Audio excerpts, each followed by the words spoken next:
दोस्तों नमस्कार, good morning. आज मैं अपना एक नया वीडियो लेकर आपके सामने प्रस्तुत हूँ। अभी ऐतिहासिक चीज़ें हो रही हैं देश में इस समय। ये जो आम चुनाव की तैयारियां शुरू हो गई हैं और देश में ऐतिहासिक चीज़ें चल रही हैं। ऐतिहासिक चीज़ें इस हिसाब से कि कल लगभग 141 पार्लियामेंट से सांसदों को, एमपीज़ को निष्कासित कर सस्पेंड कर दिया गया है। सत्र चल रहा है और लगभग ये आखिरी सत्र है ये लोकसभा चुनाव से पहले। तो अब ये लड़ाई लोकसभा चुनाव की शुरू हो गई है और पूरे देश में अब तैयारियां शुरू हो गई हैं। पक्ष विपक्ष की भी तैयारियां शुरू हो गई हैं। तो सत्ता पक्ष जो इस समय चल रहा है कि 141 सांसदों को ऐतिहासिक रूप से, मतलब जब से देश आज़ाद हुआ है शायद ही कभी ऐसी परिस्थिति आई होगी कि 141 विपक्ष के सांसदों को निलंबित मतलब सस्पेंड कर दिया गया। तो ये ऐतिहासिक घटना है और इस ऐतिहासिक घटना से भी कुछ ना कुछ निकल के आएगा। तो जैसा हम जानते हैं कि जब अब अधिकारों की लड़ाई चल रही है, चाहे वो पूरे देश में मणिपुर से हो या पंजाब से किसानों की हो, हरियाणा से किसानों की हो, देश के किसानों की हो, किसान आंदोलन के थ्रू हो, और बहुत सारे इन शासन काल में जो भी निकला, तो लोकतंत्र के को बचाने की भी लड़ाई चल रही है। तो उसके लिए जो 141 सांसदों का जो सस्पेंशन हुआ है, ये भी एक बूस्टिंग का काम करेगा, लोगों को एक मैसेज देता है कि जब भी अधिकारों की लड़ाई किसी भी मतलब राष्ट्र में या देश में चल रही हो, तो अधिकारों की लड़ाई तभी तेज होती है तो अगर वो लोकतंत्र में चल रही है, तो उसमें जो पार्लियामेंट है, जो संसद है, वो जनता के मुद्दों से या से अप्रासंगिक होने लगती है। उसी का जो भी अब होगा, मतलब पार्लियामेंट को ना चलने देना। तो अब संसद जो है वो जनता के मुद्दों से अप्रासंगिकता उसकी जनता के बीच में जाएगी, तभी ये लड़ाई आगे अब बढ़ेगी। इससे ये मैसेज कन्वे होता है। और अब संसद की बात करें तो संसद से क्या निकला, जो संसद नहीं चल पा रही हो, संसद के बारे में भी अपन बात करें तो संसद से क्या निकला। संसद से ऐसे मतलब बातें निकली और ऐसे कानून निकले, जैसे मैं कहता हूँ लेबर लॉ निकले, जिसमें 12 घंटे की ड्यूटी कर दी गई, मतलब अधिकारों का हनन किया गया। तो लेबर लॉ निकले। उसके बाद तीन कानून और निकले, ऐसे भी निकले कि मतलब पारित होकर निकले, उन्हें वापस लेना पड़ा। संसद से क्या निकल रहा है, संसद जितनी जो ठप हो रही है, संसद में जो काम हो रहा है वो क्या हो रहा है, ये देश को मैसेज है। ये देश को मैसेज है कि संसद देश के नागरिकों के लिए संसद से क्या निकल रहा है। तो संसद से लेबर लॉ में वर्क टाइम बढ़ा दिया, 12 घंटे का कर दिया, ये निकला।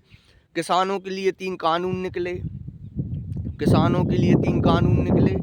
और जम्मू कश्मीर में भी आज जो परिस्थितियां हैं वो परिस्थितियां निकली। मणिपुर में जो परिस्थितियां हैं वो परिस्थितियां निकल के आ रही हैं कि ना गृह मंत्री, ना कोई उस पर कोई जवाबदेह नहीं, उस पर कोई चर्चा नहीं। देश की समस्याओं से तो संसद से अगर ऐसी चीज़ें निकलने लगती हैं, तो मैं संसद की बात कर रहा हूँ, ये सब संसद, ये फैक्ट है, ये तथ्य है, ये सब संसद से निकली हुई चीज़ें हैं। ये जो जीएसटी निकला और शिक्षा पर टैक्स की निकला जीएसटी से, ये सब संसद से निकल रहा है। तो जब संसद से ये चीज़ें निकलेंगी तो उस संसद में से 141 सांसदों को जो निलंबित किया है, वो सब सांसदों को अब सड़कों पर आ जाना चाहिए। क्योंकि संसद से जो निकल रहा है वो जनता के बीच रखने के लिए वो आएँ और संसद की भी वो बताएं कि संसद से क्या निकला और हमने किस बात का वहाँ पर विपक्ष के रूप में किस तरीके से उसको लड़ा, लेकिन अब वो लड़ाई ख़त्म हो गई है। संसद जो है अब वो विपक्ष के लिए या देश के लोगों के लिए जो निकल रहा है उस पर मंथन का समय आ गया है। 2024 का जो चुनाव होगा वो इन मुद्दों पर। अब ये महंगाई जीएसटी से महंगाई निकली, ये पहली बार मतलब मैंने चाणक्य या बहुत बुद्धिजीवी जो लोग बुक वगैरह लिखते हैं, मैंने कुछ किताबों मतलब भारत पहला देश बना होगा जिसमें शिक्षा पर टैक्स लग रहा है। शिक्षा और स्वास्थ्य पर भी सब पे टैक्स लग रहा है। तो महंगाई निकली संसद से, तो संसद जब अप्रासंगिक होने लगती है तो लड़ाई फिर जनता के बीच में लड़ी जाना है। अब ये विचारधाराओं की लड़ाई है। जैसा मैंने कहा कि पहले भी आज़ादी की फ्रीडम फाइट को भी आप देखेंगे, आज़ादी की लड़ाई को, तो आज़ादी की लड़ाई जो है वो जैसा मैं कहता हूँ कि तीन शक्तियों के बीच में थी। वो एक जो व्यापारी वर्ग जो था, और दूसरा वो शासक वर्ग जो था, जो राजशाही थी, जो उसको लीड कर रहे थे, उनके और जनता के अधिकारों के बीच में जो समझौते और जो शोषण की नीतियाँ जो उस समय निकली, जिसका विरोध हुआ, जिसका यहाँ तक विरोध हुआ कि शहीद भगत सिंह हमारे आदर्श कि उनको उस बहरी गूंगी सरकार को, उस समय अंग्रेज़ों की सरकार को सुनाने के लिए उन्होंने भी संसद में सुरक्षा ब्रीच की, और उनके साथ क्या हुआ ये हम सब जानते हैं। वो एक इतिहास है हमारा जिससे हम ये सीखते हैं। तो आज अब आप देखिए बच्चे मतलब जो भी वो लड़के और वो नीलम जो लड़की है, उन्होंने जो सुरक्षा ब्रीच की और उन्होंने जो आवाज़ें दी कि जो उनकी आवाज़ थी, तो वो भी संसद की प्रासंगिकता को पर एक प्रश्न चिन्ह लगाती है कि आवाज़ क्या थी, कि वो लड़की जो नारे लगा रही थी कि तानाशाही नहीं चलेगी और जय भीम और हमारे अधिकारों का हनन हो रहा है तो पुलिस मारती है, अधिकारों की बात करते हैं और बेरोजगारी की समस्या, ये आवाज़ें, मैंने जैसा पिछले वीडियो में कहा था कि ये आवाज़ें बहुत कुछ संकेत दे रही हैं। तो अब 2024 के लोकसभा चुनाव की तैयारी हो गई है और अब हमें देखना है कि क्या क्या हो सकता है। जैसे चुनाव आयोग, अब आप देखिए कि अन्ना हजारे हों या बाबा रामदेव हों, जो 2013 तक कितनी स्वतंत्रता से बात करते थे, ट्रांसपेरेंसी की बात करते थे कि चुनाव आयोग की नियुक्ति ट्रांसपेरेंस और पारदर्शी तरीके से होना चाहिए। तो अभी संसद से क्या निकला, मैं संसद की बात कर रहा हूँ। संसद से एक कानून निकल रहा है जिसमें प्रधानमंत्री, देश के प्रधानमंत्री रहेंगे चुनाव आयोग की नियुक्ति में, और उनके द्वारा मनोनीत एक मंत्री रहेंगे सरकार के, और विपक्ष के नेता, मतलब मतलब प्रजातांत्रिक तरीके को एक तरीके से वो कानून ख़त्म कर देता है। ऐसा कानून तो लोकसभा चुनाव की भी जिम्मेदारी, अब जब चुनाव आयोग की नियुक्ति ही पारदर्शी नहीं है तो उस चुनाव को लड़ना बड़ी चुनौती का काम है। और चुनाव आयोग की नियुक्ति को तो मैं चीफ जस्टिस ऑफ इंडिया को बाहर कर दिया गया, जो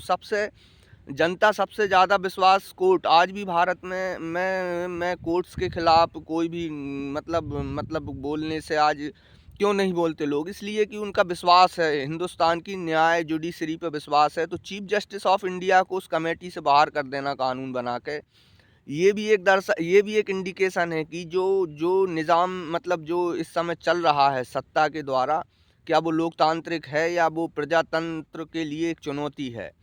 तो अगर वो प्रजातंत्र के लिए चुनौती है तो फिर अधिकारों की लड़ाई होगी 2024 में, और आने वाले समय में देखते हैं। तो मेरा आपको ये सब मकसद था कि संसद के बारे में बता, संसद से ये निकला, संसद से निकले लेबर लॉ जिसमें वर्किंग टाइम बढ़ाया गया, संसद से निकले किसानों के 3 कानून जिन्हें किसानों ने 13 महीने और 700 किसानों ने अपनी शहादत देकर उनको वापस कराया, ये संसद से किसानों के लिए निकला।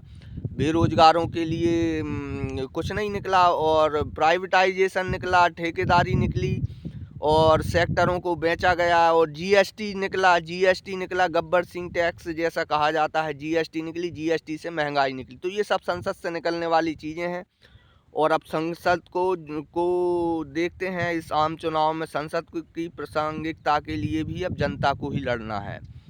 तो ये सब मेरी मेरे आप लोगों से मैं विचार विमर्श करना चाहता था, इसलिए आज का वीडियो बनाया है। आपको अगर पसंद आए तो आप इसे शेयर करें और मेरे चैनल को सब्सक्राइब करें। raghavendsingrajput.com को सब्सक्राइब करें और ज़्यादा से ज़्यादा शेयर करें और जनता के बीच इन बातों को रखने में आप मदद करें। और 2024 का जो चुनाव है, जो प्रजातंत्र बनाम संसद इस समय हो गया है कि संसद से जो निकल रहा है क्या वो डिस्कनेक्ट है प्रजा से। तो आपको अगर मेरा वीडियो अच्छा लगे तो ज़्यादा से ज़्यादा शेयर करें। धन्यवाद। जय हिंद, जय भारत।